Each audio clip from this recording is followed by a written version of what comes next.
कोही कसैले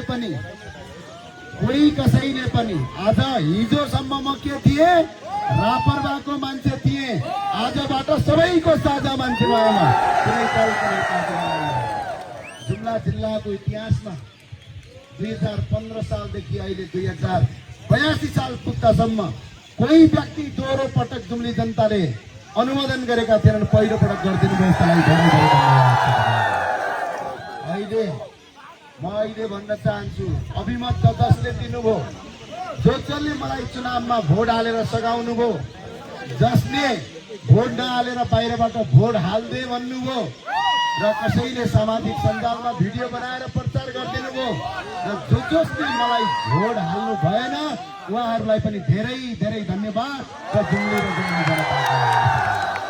अब हामीले शान्त जुम्लाको भर्खर काम सुरु भइराखेको छ। आज संसार हेरेर बसेको छ जुम्लाले के निर्णय गर्छ भनेर। सबैले दुःख गर्नुभयो।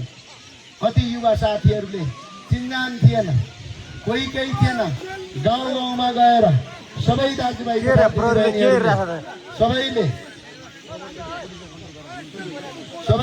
तथा दिदीबहिनीहरूले सबैले साथ र सहयोग दिनुभयो। यसका लागि म आभारी छु। तपाईहरुको यो आमसभा तथा र्याली स्यालीहरू म केही गर्ने पक्षमा छैन। म तपाईको घर घर आउँछु, तपाईको ओटालो आउँछु, तपाईको थला आउँछु। आमसभा गर्नु पर्दैन। मैले त हरेक चिया पसलमा आउँछु। पहिला नेता कस्तो फोन उठाउँदैन भन्थे, ज्ञानेन्द्र साई कहाँ छ भनेपछि तपाईको घरको आँगनमा छ, तपाईँ प्रत्येकले भेट्न सक्नुहुन्छ। म घर घर आउँछु, अरू केही छैन। धेरै काम गर्न बाँकी छ। भर्खर यो सुरुवात भएको छ। मैले जित्छु कि हार्छु केही पनि थाहा थिएन। म आएको थिएँ, कोही काङ्ग्रेसमा बसेर, एमालेमा बसेर, विभिन्न माओवादी साओवादी सबै विभिन्न पार्टीमा बसेर पनि एक भोट हलोमा हालेर तपाईले जिते गराउनु भयो। यसका लागि धेरै धेरै धन्यवाद छ। युवा साथीहरू, संसद मात्र जितेर हुँदैन, यहाँको पालिका पनि युवाहरूले जित्नुपर्छ। अब आयो हरेक वडामा एउटा युवा हुनेछ, हरेक पालिकामा युवा हुनेछ। जसले भ्रष्टाचार गर्यो त्यसलाई चप्प समाएर जेल हालिनेछ।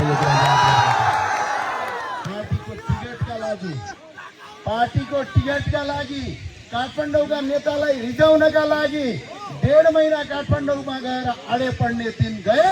अब जुम्लाले अन्तका मान्छेलाई टिकट दिन्छ। यो कुरा याद गर्नु। सबै साथी हो, युवा साथीहरू जो जहाँ छौ, तपाईहरूको घर घरमा आउँछु। यदि अहिले सुशीला कार्कीको सरकारले अबको 1 हप्ताभित्र सरकार छोड्ने र नयाँ सरकार बनाउने प्रक्रिया अवलम्बन गर्यो भने मात्रै म टाढा जान्छु। होइन भने म तपाईको घर घरमा आउँछु, तपाईको टोलमा आउँछु अनि सबै साथीहरू मिलेर जुम्ला बनाउने।